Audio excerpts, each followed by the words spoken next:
We should ask about this is really the governor. It's the governor, and we believe he's joining us by phone. Mr. Governor, are you there, sir? Yes, I am. Good morning. Good morning. Thank you so much for being on Good Day New York today, sir. We'll start with where we just left off, Governor. Why now? What led to this point? Well, the Constitution requires a budget be done by June 30th, or the government doesn't have money.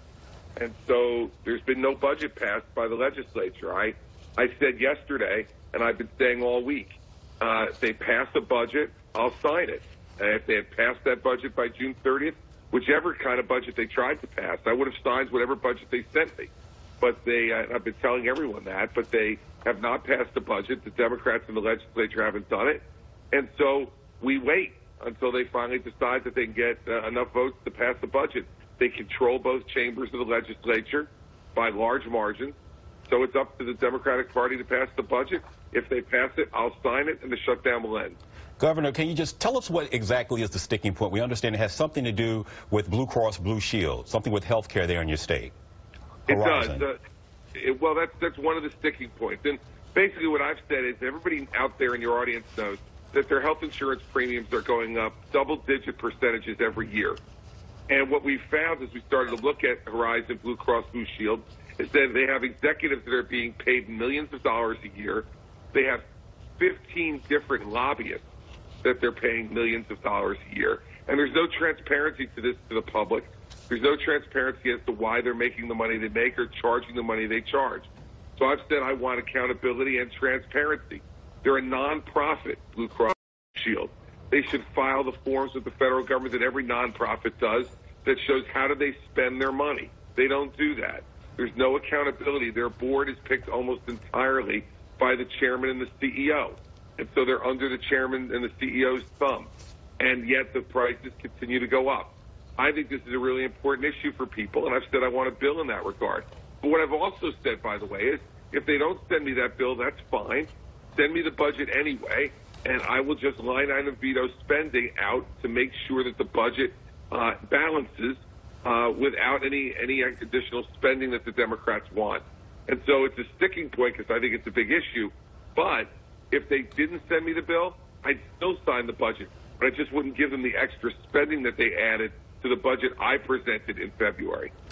And, Governor, if I understand this fight correctly, and I do know that it is quite complicated, Assembly Speaker Vincent Prieto said that he believes that this issue should be handled outside of the budget negotiations. You and he have locked horns over this. However, the Senate President, Steve Sweeney, is behind the push. So do you think that this is just a show of force by some Democrats who, because you are bound by term limits, just don't want to see you succeed with your last budget? Yeah, I think that's it. And in fact, Speaker Prieto said the reason he's doing this is he doesn't want to give the governor a win. Well, I mean, that's pretty small-minded thinking. You're supposed to be representing the public, and whether anyone perceives this as a win or loss for me. Also, why does it matter? I mean, in the end, as you just said, I'm not on the ballot this November.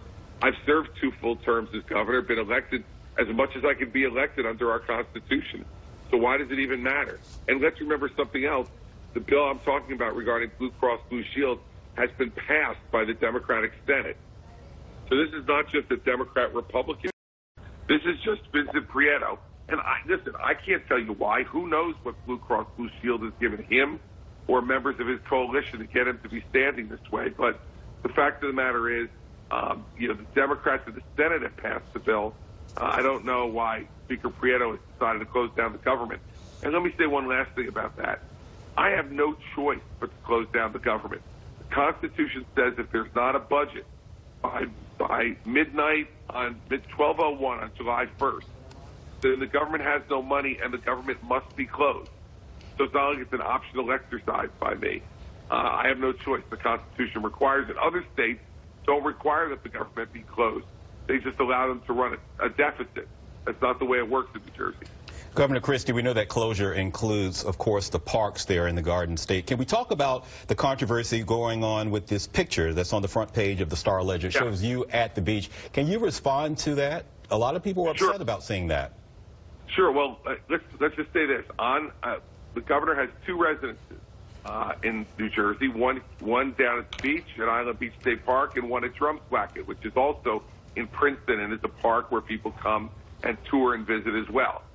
The governor's allowed to go to his residences, and I'm at my residence. And I'll tell you this, I said last Monday, a week ago today, that no matter what happens, we were coming here as a family this weekend. This is where we live. It's one of the places we live. And so what a great bit of journalism by the Star-Ledger. They actually caught a politician being where he said he was going to be with the people he said he was going to be with, his wife and his children and their friends. So it's really a bit of, I'm sure they're going to get a Pulitzer for this one, because they actually proved they caught me doing what I said I was going to do with the people I said I was going to be with.